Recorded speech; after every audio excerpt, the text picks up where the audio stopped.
Bismillahirrahmanirrahim. Assalamualaikum warahmatullahi wabarakatuh. Innal hamdalillah nahmaduhu wa nasta'inuhu wa nastaghfiruh wa na'udzu billahi min shururi anfusina wa min sayyiati a'malina. May yahdihillahu fala mudilla lahu wa man yudlil fala hadiya lahu. Asyhadu an la ilaha illallah wahdahu la syarika lahu wa asyhadu anna Muhammadan 'abduhu wa rasuluh. Allahumma salli wa sallim ala Sayyidina Muhammad wa ala alihi wa ashabihi wa tabi'in wa man tabi'ahum bi ihsan ila yaumiddin. A'udzu billahi minasyaitonir rajim. Ya ayyuhalladzina amanu taqullaha haqqa tuqatih wa la tamutunna illa wa antum muslimun. Amma ba'd. Yang berusaha Tuan Haji Ahmad Nazri Muhammad Yusof selaku penerbit rancangan tafsir Al-Quran dan seterusnya sidang pendengar yang dimuliakan oleh Allah Subhanahu wa taala. Alhamdulillah, marilah sama-sama kita rafakkan kesyukuran kita kepada Allah Subhanahu wa taala di atas segala kurniaan nikmat dan rezekinya yang tidak terhingga. Selawat dan salam ke atas junjungan besar Nabi Muhammad sallallahu alaihi wasallam, ahli keluarga baginda dan para sahabat yang tercinta.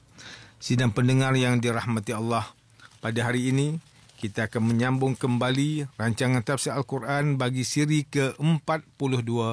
InsyaAllah pada kali ini kita akan menyambung perbincangan mengenai pentafsiran ayat ke-44 surah Al-Anfal. A'udzu billahi minasyaitonir rajim. Bismillahirrahmanirrahim. Wa idh yurikumuhum idhil taqaitum fi a'yunikum qalila wa yuqallilukum fi a'yunihim liyaqdiyallahu amran kana maf'ula wa ilallahi turja'ul umur. Dan ingatlah ketika kami memperlihatkan mereka kepada kamu wahai umat Islam semasa kamu bertemu dengan mereka, sedikit bilangannya pada pandangan mata kamu, dan kamu pula diperlihatkannya sedikit bilangannya pada pandangan mata mereka, kerana Allah hendak melakukan sesuatu perkara, iaitu kemenangan Islam yang telah ditetapkan berlakunya. Dan ingatlah kepada Allah jualah dikembalikan segala urusan.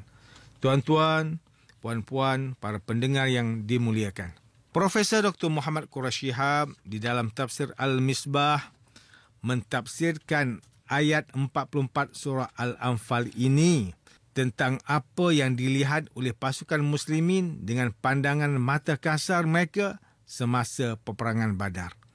Sebelum bermulanya kecamuk perang Badar di antara kedua-dua pasukan, Allah Subhanahu wa taala telah memperlihatkan kepada tentera muslimin bahawa bilangan tentera musyrikin hanya sedikit, sekitar 70 atau 100 orang. Berkenaan bilangan tentera musyrikin semasa peperangan Badar ini, Abdullah bin Mas'ud radhiyallahu anhu mengatakan, maksudnya, sungguh mereka dijadikan sedikit dalam penglihatan kami pada perang Badar.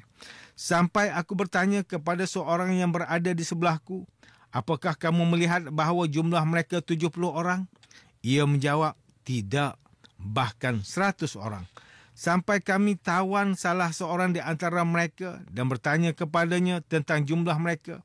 Ia menjawab, jumlah kami 1000 orang. Profesor Dr. Muhammad Quraisy Shihab juga menjelaskan, mungkin bilangan sedikit tentera perlawanan yang dilihat oleh mereka itu adalah disebabkan oleh jarak penglihatan yang jauh, atau disebabkan ada penghalang, atau mungkin kerana suasana yang gelap dan menyukarkan penglihatan. Justru pemandangan mereka yang melihat tentera lawan ini dengan jumlah yang sedikit menjadikan mereka terus maju dan tidak gentar di dalam medan peperangan. Demikianlah ketetapan Allah Subhanahu wa taala yang menentukan sesuatu urusan itu untuk tetap terjadi, iaitu kekalahan kaum musyrikin dan kemenangan umat Islam. Sidang pendengar yang dirahmati Allah, Haji Muhammad Sa'id Umar di dalam kitabnya Tafsir Nurul Ihsan menjelaskan tentera muslimin diperlihatkan bilangan tentera lawan yang sedikit, sekitar 70 sehingga 100 orang. Manakala pihak musyrikin pula melihat tentera muslimin juga dalam bilangan yang sedikit.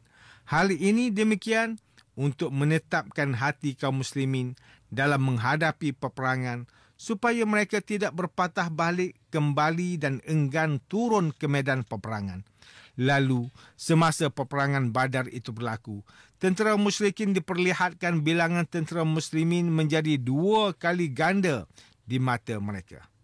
Untuk makluman sidang pendengar yang dikasihi Allah, Haji Muhammad Said bin Umar dilahirkan pada tahun 1854 Masihi dan merupakan anak kelahiran negeri Kedah Darul Aman. Beliau telah mendapat pendidikan di Patani dan Mekah. Beliau sinonim dengan panggilan guru tafsir kerana telah memberi sumbangan yang besar dengan wujudnya tafsir Nurul Ihsan di dalam bahasa Melayu, dan dia adalah tafsir Melayu pertama di Malaysia. Walaupun beliau dikelilingi dengan kesibukan, tetapi beliau masih mampu mengarang kitab tafsir Nurul Ihsan yang dicetak pertama kalinya di Mekah dan menghasilkan sebuah kitab fatwa bernama Fatwa Kedah yang mengandungi fatwa berkaitan nikah dan cerai.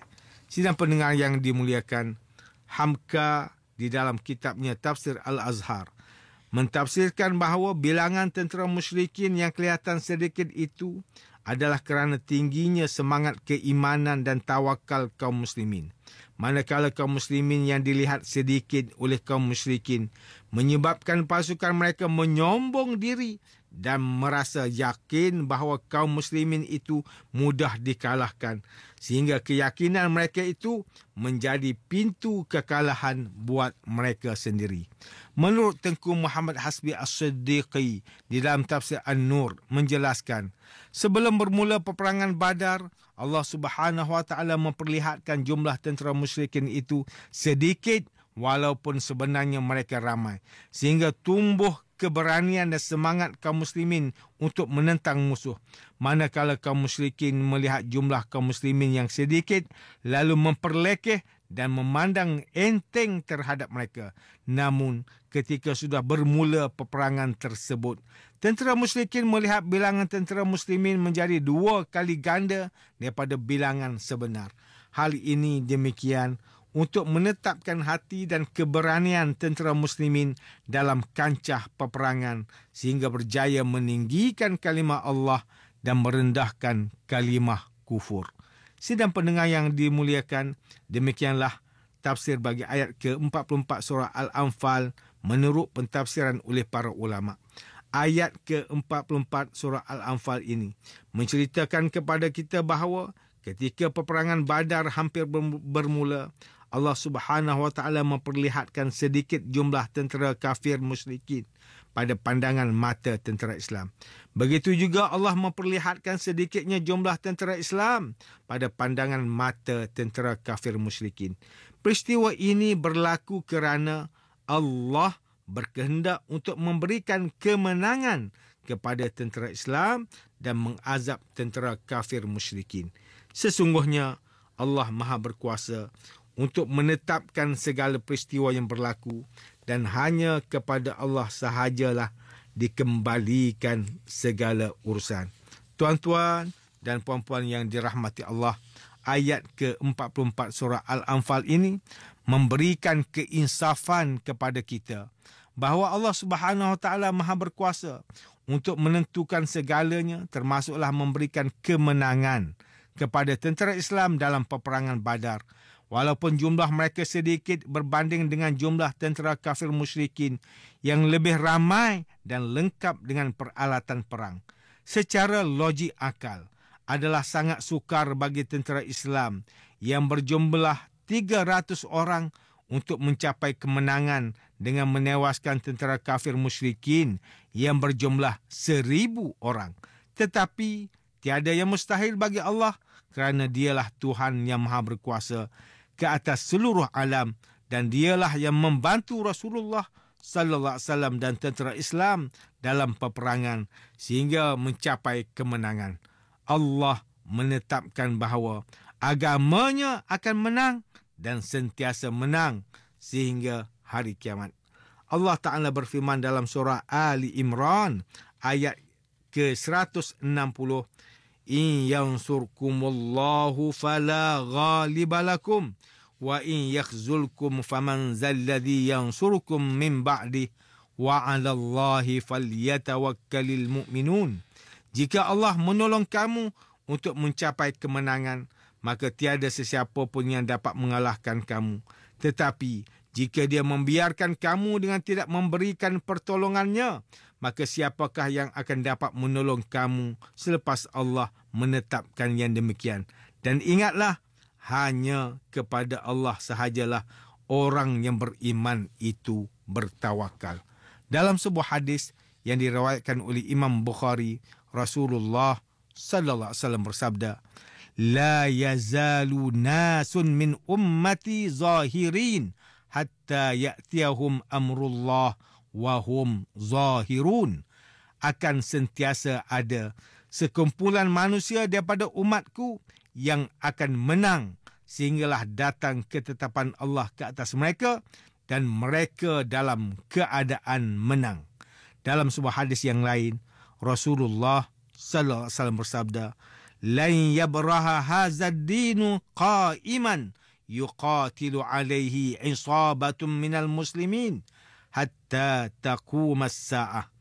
Agama Islam ini akan sentiasa menang selagi mana masih ada sekumpulan orang Islam yang berperang di jalan Allah sehingga tiba hari kiamat. Hadis riwayat Imam Muslim. Muslimin dan muslimat yang dimuliakan, antara pengajaran yang boleh kita ambil daripada tafsir ayat ke-44 surah Al-Anfal ini ialah, pertama, setiap Muslim hendaklah meyakini dan mempercayai bahawa Allah Maha Berkuasa untuk menetapkan segala peristiwa yang berlaku dan hanya kepada Allah sahajalah dikembalikan segala urusan. Kedua, setiap orang Islam hendaklah menyedari dan menginsafi bahawa Allah Subhanahu Wa Taala Maha Berkuasa untuk menentukan segalanya, termasuklah memberikan kemenangan kepada tentera Islam dalam peperangan walaupun jumlah mereka sedikit berbanding jumlah pasukan musuh yang lebih ramai. Ini kerana tiada yang mustahil bagi Allah kerana dialah Tuhan yang Maha Berkuasa ke atas seluruh alam. Sidang pendengar yang dirahmati Allah, sekian sahaja rancangan tafsir Al-Quran pada hari ini. Semoga kita semua mendapat manfaat daripada perbincangan ilmu ini. Insya-Allah, mudah-mudahan kita akan bertemu lagi pada siri rancangan tafsir Al-Quran yang akan datang. Wabillahi taufiq wal hidayah. Wassalamualaikum warahmatullahi wabarakatuh.